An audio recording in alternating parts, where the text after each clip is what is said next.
Actualmente, la ley de extinción de dominio vigente es una ley que se convierte en letra muerta cuando no hay efectivamente un proceso penal en marcha. ¿Por qué?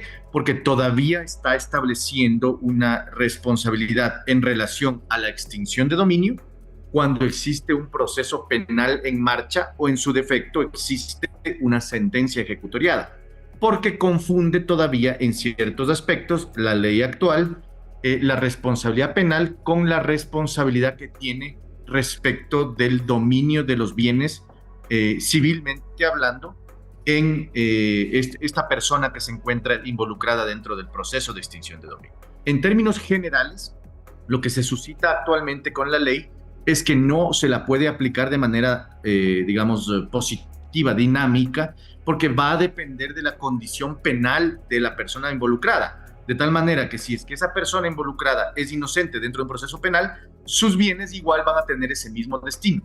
Actualmente no requiere la sentencia, pero no es explícita la ley en que existen los dos caminos. Entonces, al haber la duda, ¿qué es lo que hacen los operadores de justicia? Siempre van a beneficiar al reo, porque por el principio de indubio pro reo, que es el indubio que es el beneficio del reo cuando hay duda.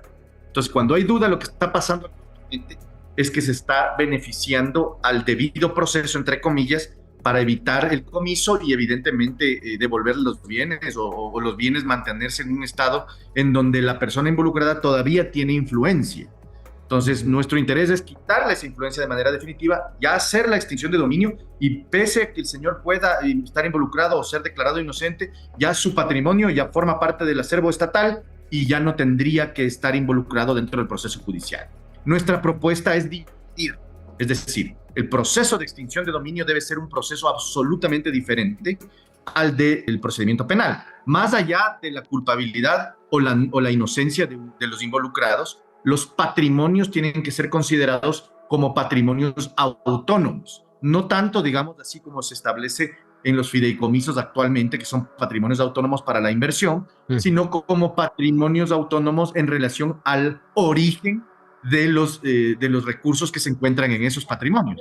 Es decir, identificar el recurso, el origen del recurso, identificar si este origen es ilícito y con esa mera y simple consideración ya poder iniciar un proceso de extinción de dominio.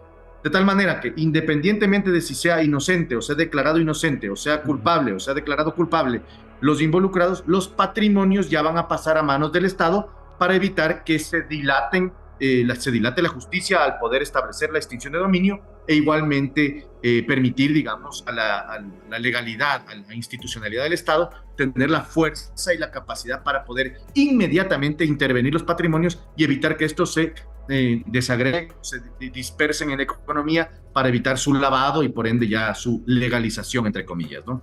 ¿Cuál es nuestra intención? Nuestra intención es que se cree una especie de entidad autónoma que maneje el proceso de extinción de dominio diferenciado al proceso jurisdiccional de la justicia común.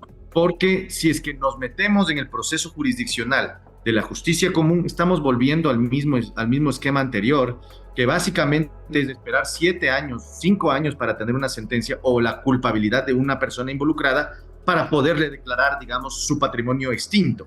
Nuestra intención es dividirlo. Esto va a pasar necesariamente por un análisis constitucional y podríamos estar rozando el tema del debido proceso. Y ese es un riesgo que hay que decirlo. Es algo muy importante, que podría darse el caso de una demanda de inconstitucionalidad por el fondo, porque aquí habría posiblemente un atentado contra el debido proceso. Pero en nuestra propuesta estamos cuidando que eso no se dé. Lógicamente, esto tendrá que ser leído por ojos de constitucionalistas y entendidos en el tema de derechos humanos, que tendríamos que todavía evaluar. La posibilidad del veto es una facultad exclusiva del presidente de la República. ¿Qué es lo que yo creo? Yo creo que va a depender un poco de la condición política del presidente en el momento en que la ley le llegue, porque sí es necesario decirlo. Esta ley es necesaria para el país. O sea, sin duda alguna necesitamos sacar de las economías formales a los patrimonios ilícitos, de tal manera que la gente sienta que a través del delito no se va a hacer rico. Y eso es el mensaje fundamental político que queremos nosotros dejar claro. para que el corrupto o el narcotraficante o la persona que tiende a estar cerca de estas economías sienta efectivamente que aunque se pueda enriquecer temporalmente, una vez iniciado un proceso de extinción de dominio, se le elimina esa riqueza, se le retiran sus patrimonios y por ende ya no va a haber tan atractivo, si cabe, la posibilidad de cometer el delito para enriquecerse. Y vamos a eliminar mucho de eso. Eso sería la idea.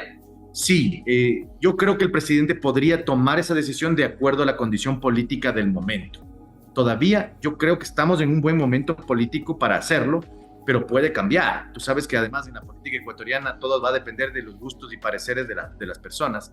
Y creo que este tema va a ser muy, muy debatido a nivel del Ejecutivo para ver si es que efectivamente lo veta o no.